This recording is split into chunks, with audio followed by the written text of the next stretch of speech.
Howdy everybody, David here, and this is another Dungeons & Dragons 5th edition class breakdown of the rogue archetype, the Arcane Trickster.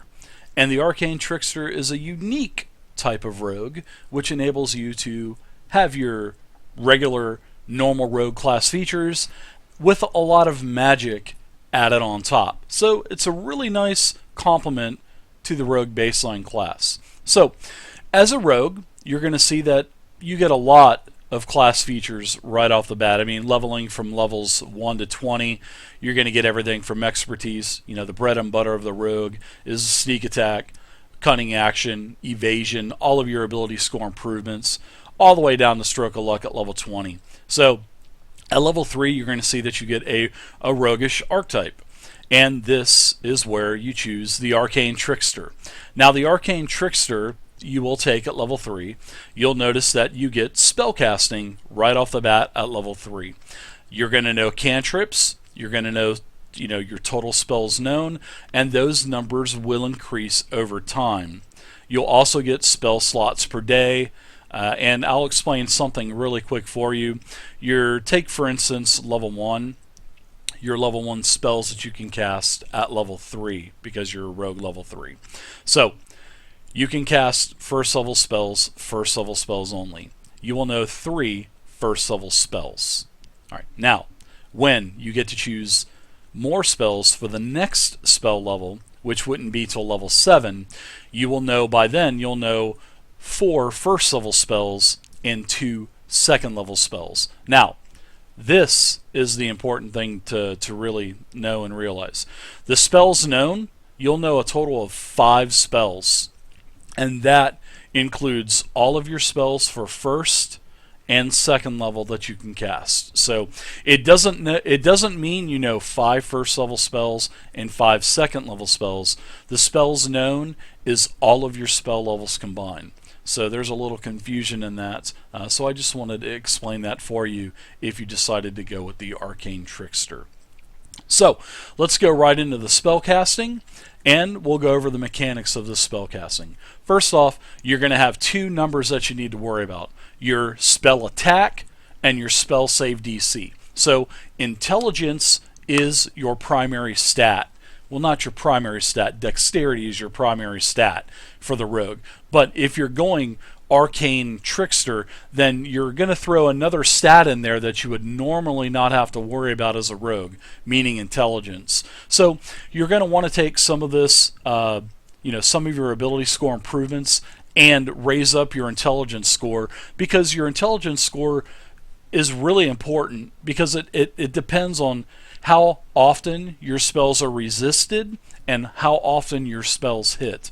So throwing that intelligence variable in there is really important to beef it up. And you can also kind of counter this by maybe taking an intelligence-based class, maybe like a gnome or maybe a tiefling. So there's ways of kind of balancing it also to try to get your intelligence up. But it's definitely important to do that. So your spell save DC, this is the target number that the targets that you're casting on, they make their saving throws against your number, which is 8 plus your proficiency bonus, which will go up over time, and your intelligence modifier. So like I said, intelligence is really important for the Arcane Trickster. Now, some spells you're going to cast, maybe a cantrip or maybe another spell that you attack with, you're going to use your spell attack modifier number for that, and that is just your proficiency bonus plus your intelligence modifier. So important, you got to raise intelligence, because there's really no point on playing this if you're not going to, because you're just going to short yourself because your spells are going to be so easy to resist.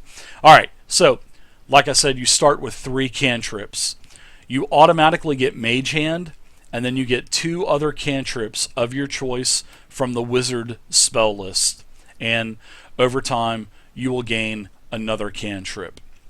So your spell slots, we went over those. Your spell slots are your spells per day, no matter if it's first level spell, second level spell, third level spell, whatnot. Those are your spell slots. Some spells that you cast, you can use a higher level spell slot to upgrade them.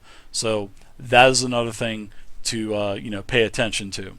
So the spells known of first level and higher, like we were talking about, your total spells known, 3 spells at level 1 from the wizard spell list, and you get to choose any 3 of your choice. But here's the stipulation: 2 of these spells that you choose must be an enchantment spell or an illusion spell from the wizard spell list. So you'll get to choose one, anything you want. So if you do want that, magic missile, you'll be able to take that. But you have to take other spells of the enchantment and illusion line types of spells from the wizard list. Now, also, as you increase in level, you're going to get more spells. So whenever you get more spells, you have to continue to take enchantment and illusion spells. It's not like you can just choose anything, but there is an exception. Like at level 1, you got to choose one of any type of School of Magic. You're going to get to do the same thing at level 8, level 14, and level 20.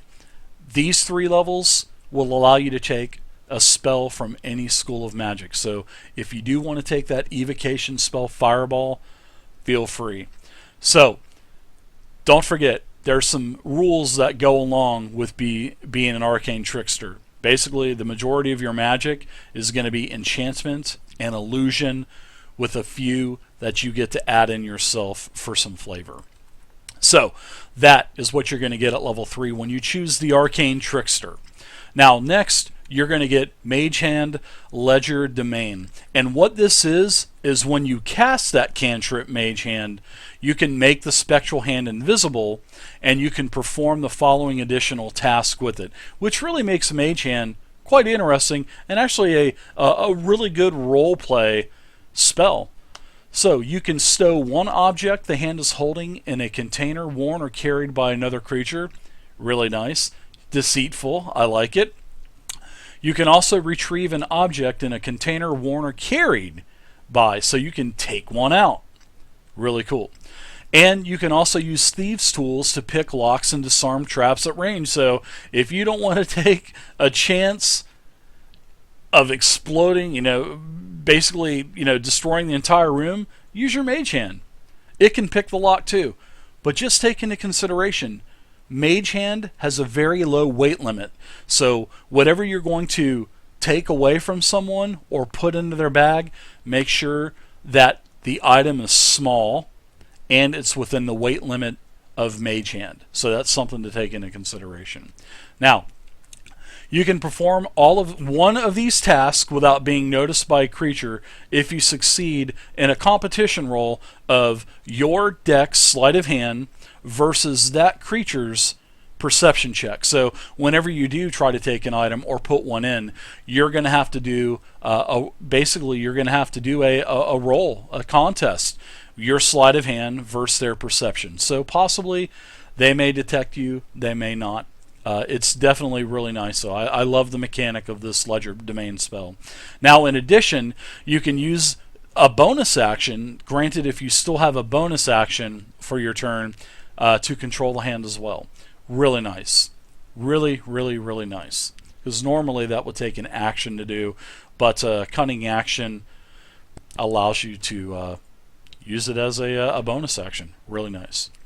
So next is at level 9, you are going to get Magical Ambush. And what this does is if you are hidden from a creature when you cast a spell on it, the creature has disadvantage on any saving throw it makes against the spell this turn.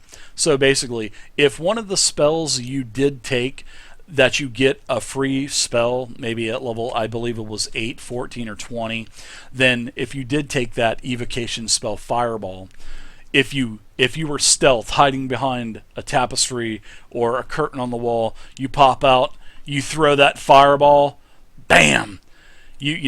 Basically, it gives that creature disadvantage on the saving throw for this turn because you were hidden from the creature. Obviously, you're probably going to have to make some kind of stealth check, and the creature is going to do a contest of perception. That's if the Dungeon Master or Game Master sees fit. So, as long as you are hidden from a creature Any spell that you cast will make it have disadvantage on the saving throw. Really nice. Magical Ambush is really strong. So, next, at level 13, you're going to get Versatile Trickster. And this is when you gain the ability to distract targets with your Magic Hand. Another great RP class feature. So, as a bonus action on your turn, now just remember you only get one bonus action a turn around.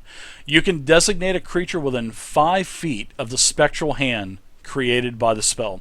Doing so gives you advantage on attack rolls against that creature until the end of the turn.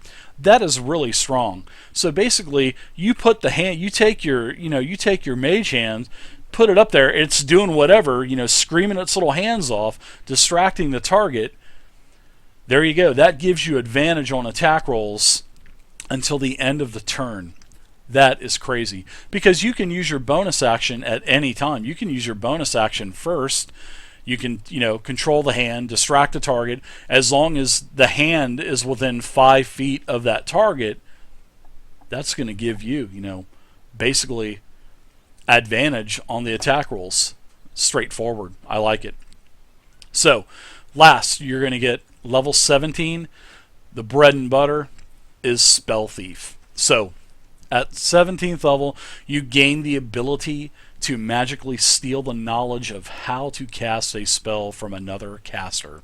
So, immediately after a creature casts a spell that targets you or includes you in its area of effect range, you can use your reaction, as long as you have one, to force the creature to make a saving throw with its spellcasting ability modifier. Now, the DC is going to equal your spell save DC, which is, base of 8, your proficiency bonus, and your intelligence modifier. So, if that target that you want to spell thief that spell from and steal it, if it fails its saving throw, you negate the spell's effect against you, and you steal the knowledge of the spell if it is at least 1 level and a spell level that you can cast. Now, that's very important. You have to be able to cast that spell. So if it's within your level range, then you can steal that spell. Now, also, for the next 8 hours, you can cast this spell using a spell slot. Now, take into consideration that this doesn't mean that it has to be a wizard spell. It can be a druid spell. It can be a paladin spell. I mean, it can literally be any type of spell that you want to spell thief. I mean, it's really nice. So, and then, you expend your spell slots. You cast it, and then once you use the feature, you cannot do this again until you finish a long rest. So, it's a really nice. It's situational for sure, but it's really strong. If you can line the stars up correctly, it can be an unbelievable spell to steal and then use again. So, anyways, everybody, thank you so much for watching. I totally appreciate it. This is everything that has to do with the, not the Assassin, but the Arcane Trickster. If you guys need any character sheets whatsoever, please feel free to check out my website at tabletopping.net. There are over 840 character sheets from level 1 to 20, every single class, every single archetype, all on nice 3-page PDFs ready for you to use to take to your game. So thank you guys again for watching. Please feel free to subscribe to the YouTube channel. Also, leave a comment down below. And once again, thank you very much for watching, and I'll see you next time.